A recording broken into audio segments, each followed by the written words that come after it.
Oh, hello.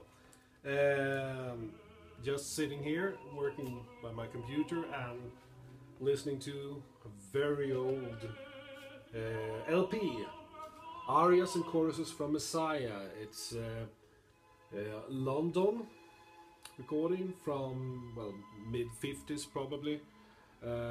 It's a London Philharmonic Choir and Orchestra conducted by Sir Adrian Boult, and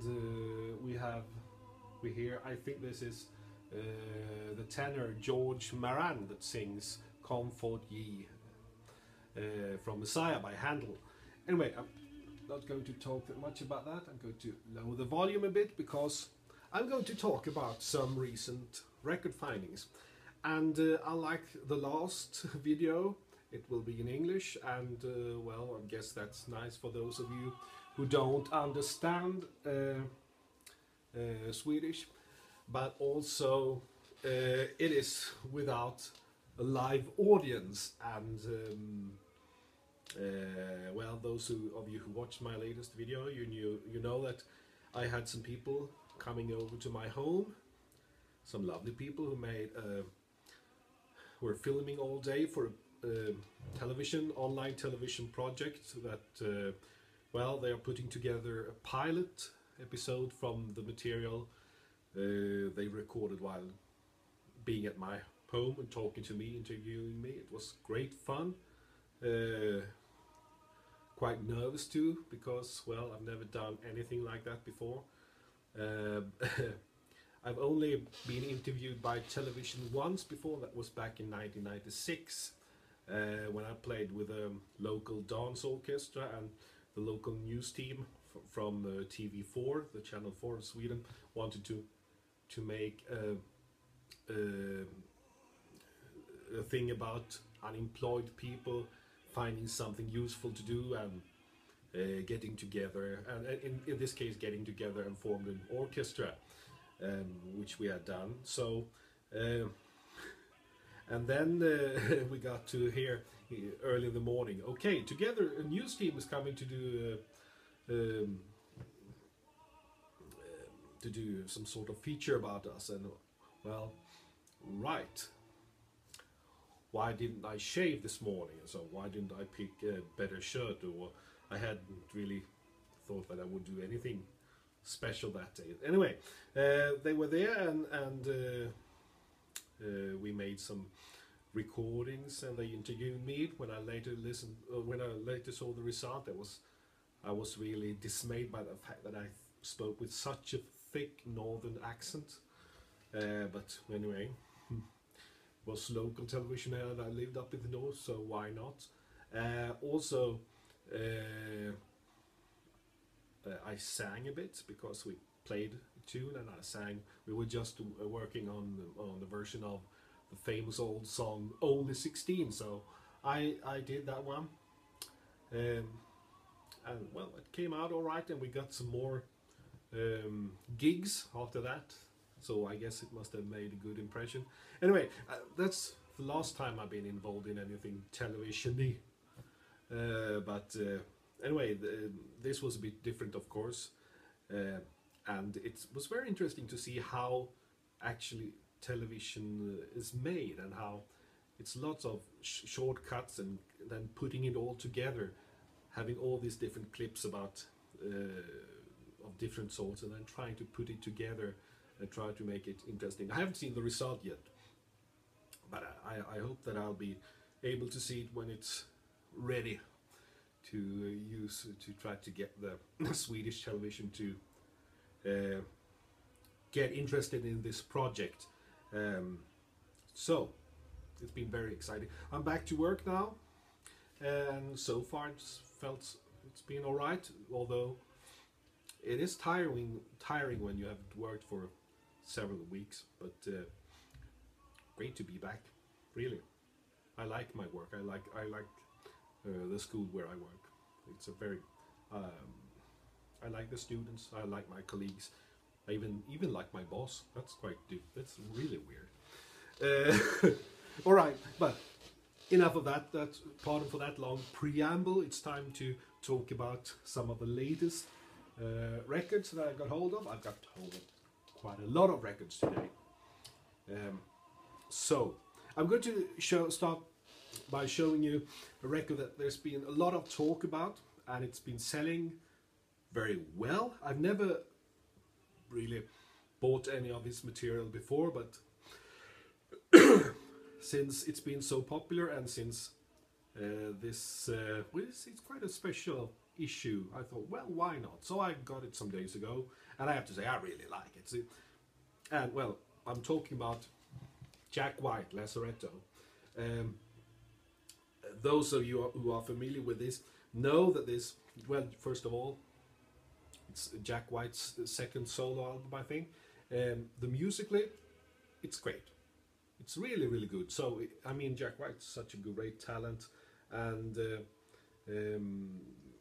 musical content of this record is very good. But still, there's been more talk about the different features of this special vinyl edition, and well, for once that we have hidden tracks under the labels, one that goes in 45 RPM and the other that goes in 75. We have this rotating angel feature in the on one side, and also that you play the first side from the inside and out. We have two locked grooves, and the fact that the B side is pressed in such a more of a, not that shiny vinyl, that makes it look more like an old 78. I mean, there's so many features. Yeah. Oh, sorry, I thought its record stuck. It hadn't, just clicked a bit. But and also that we have concentric double grooves that starts the first track on B side. Then you have a different intro, electric guitar intro or acoustic intro. So many of these features. They are very cool, but if the music had been shite, then it wouldn't have mattered. But still, it isn't. It's great album. One of the greatest albums I've heard this year. Maybe even the greatest. And I'm happy to say that it's been selling. It's been selling so well here in Sweden that the vinyl issue itself has sold enough to get a gold record. From what I've heard, I've been told that anyway. I haven't checked it out, but I've been told that. And well, why not? That means that the vinyls is still alive and kicking, as we all already know. But here's the proof. Right. Well, I've been a Radiohead for many years, and well, back in the 90s I bought their records on CD, but now one by one I've been starting to get hold of their vinyl issues of them, and got hold of OK Computer, which is in many senses considered their great masterpiece, and I agree, although my favorite track is still from the first album, Creep. Oh, the album is called Creep, but my favorite track is called Creep. But then the rest of that album is so. Never mind. This is a great album, and well, I think most of you already know that Radiohead, quality band, and this is one of their proudest moments. Oh yeah, what do we have here? Yeah, this is quite odd. It's a vinyl single, as you can see, on A&M, and it's with Guido Sarducci, if you remember him. Don Novello is his real name, but this is a very early feature with Father Guido Sarducci, and a European speaks up for the US and questions to God. I have no idea that this single existed. I know more of the Don Novello albums that he made in the 1980s, but this is from 1974. Great stuff. Yeah, one of my favorite singers of the 50s is Lloyd Price, mainly for the songs he made in the late 50s, Personality, Where Were You, On Our Wedding Day, Stagger Lee. But this is with really early material. Lordi Miss Claudie, already made today probably more famous with Elvis Presley, but it was a Lloyd Price hit in the early 50s, and this is an Ace compilation from 1985 with lots of great tracks on it, and Ace usually make very good reissues, so glad I found that. That was this. Yeah,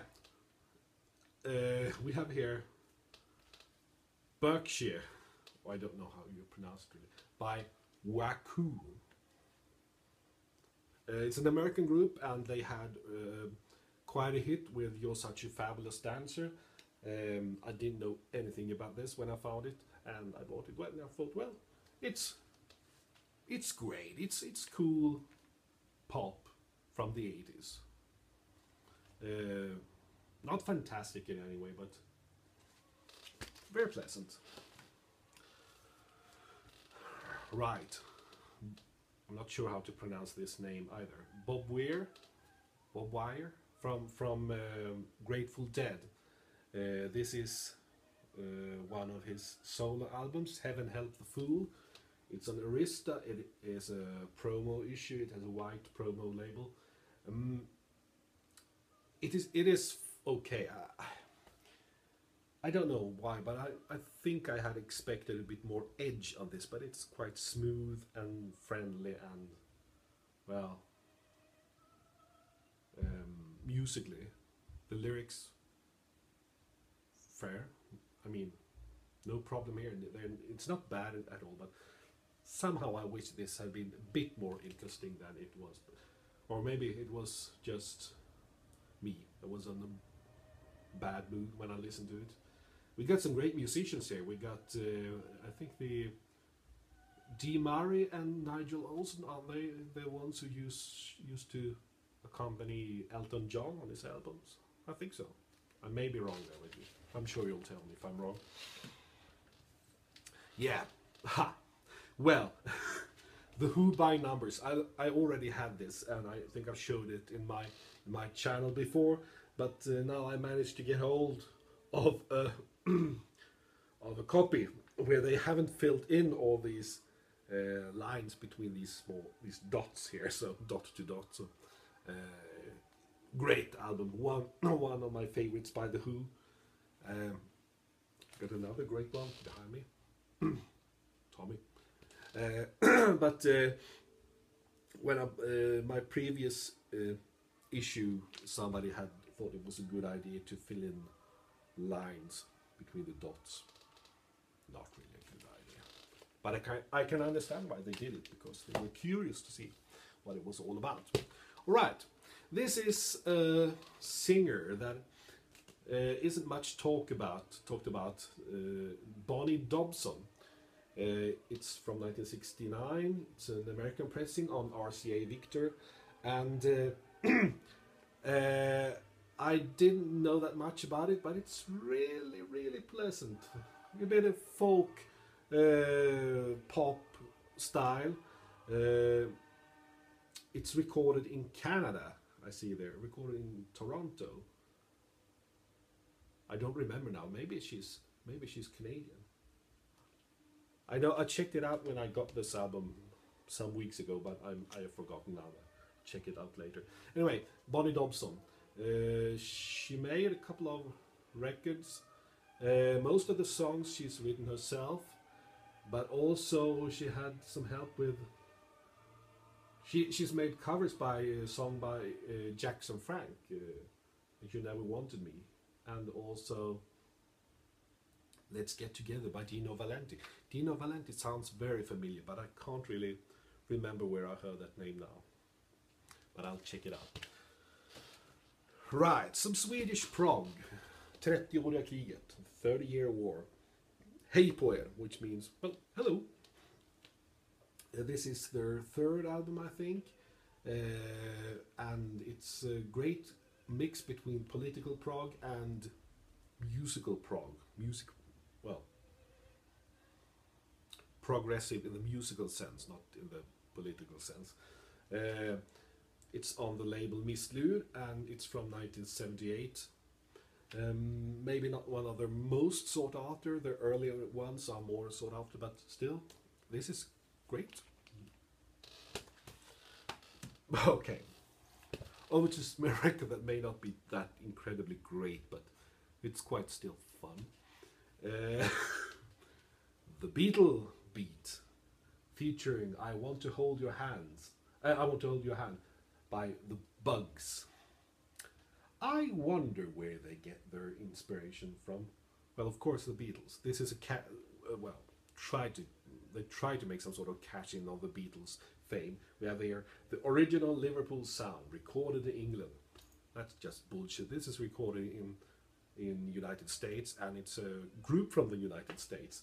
There's nothing really original here. And okay, we had two Beatles songs, "I Want to Hold Your Hand" and "She Loves You," and some other fairly good beat pop songs of the time, but they made these sort of pun titles like Mercy, Mercy, like the Mersey River and Have Mercy, Soho Mash, London Town Swing, Liverpool Drag, Swinging Thames, Big Ben Hop, Teddy Bear. And the songs have nothing to do with these titles.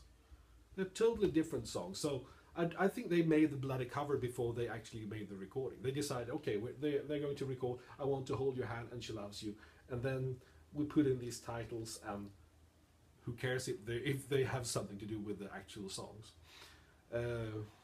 It's on Coronet. It's a bit chewed on here, and well, let's be frank. If it wasn't for the fact that they were obviously trying to copy the Beatles, it is quite okay as 60s pops, as early to mid 60s pops, as beat music. But of course it falls flat on its face when you compare it to the Beatles. But still, fun to have, quite fun to listen to, if you take it for what it is. Right, over to one of the great debut albums, the Runways on Mercury. I've been wanting to have this for many years, but many others have also, so I haven't really had that much fun finding it. But now I've done it finally, and I mean, this was a great group. These girls, Cherry Curry and Jackie Fox, Lita Ford, Joan Jett, and Sunny West. Young girls, 16 to 17 years old, and managing to create this great rock. I mean, it's simple, but it's very, very effective. It seems like the record label had the idea that Cherry Curry was the star.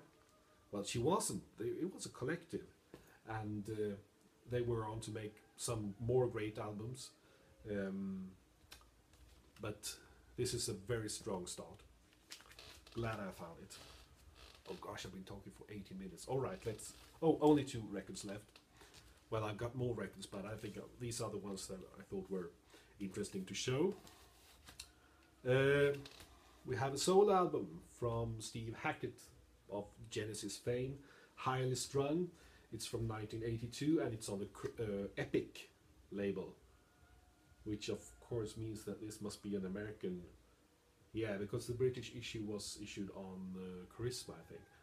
Anyway, great music. I have the greatest admiration for Steve Hackett. The only thing that bothers me a bit is the obvious 1980s drum sound, but that's how it's supposed to sound back then. But today I think it sounds dated, but never mind. Steve Hackett's playing, guitar playing and vocals impeccably, and nothing wrong with these compositions. This is the first Steve Hackett solo album I got hold of, so but I'm going to have a closer look to find more of these, because I think that Genesis was great when they were superb when they had Steve Hackett. They could live without Peter Gabriel, but they really went down the toilet. No, well, not really. I'm being. They weren't as good again after Steve Hackett left. That's my view. In my own humble opinion. Right, the last one, and this was a bit of a, well, I didn't know what this was, so I took a bit of a chance, but I liked the look of the sleeve, and it looked very interesting, and it was still sealed. It's the Icemans Band. It's called Introducing the Icemans Band. I didn't know what that was until I checked. Oh yeah, it's the group that accompanied Jerry Butler. And this is an instrumental album with Jerry Butler's backup band. And we have some really great versions of Come Together and Only the Strong Survives, which I think that version is better than Elvis Presley's from Elvis in Memphis. It's a bit like Booker T and the MGs, although the organ isn't as dominating, but it's very good instrumental funk, and I'm happy I found it. Right. Okay. No live audience to applaud me today, so I'll do it myself. Very good. Right. Well, I hope some of you found this interesting. Checking this whole 21-minute long video. Hope to get back soon, and cheerio for now. Bye.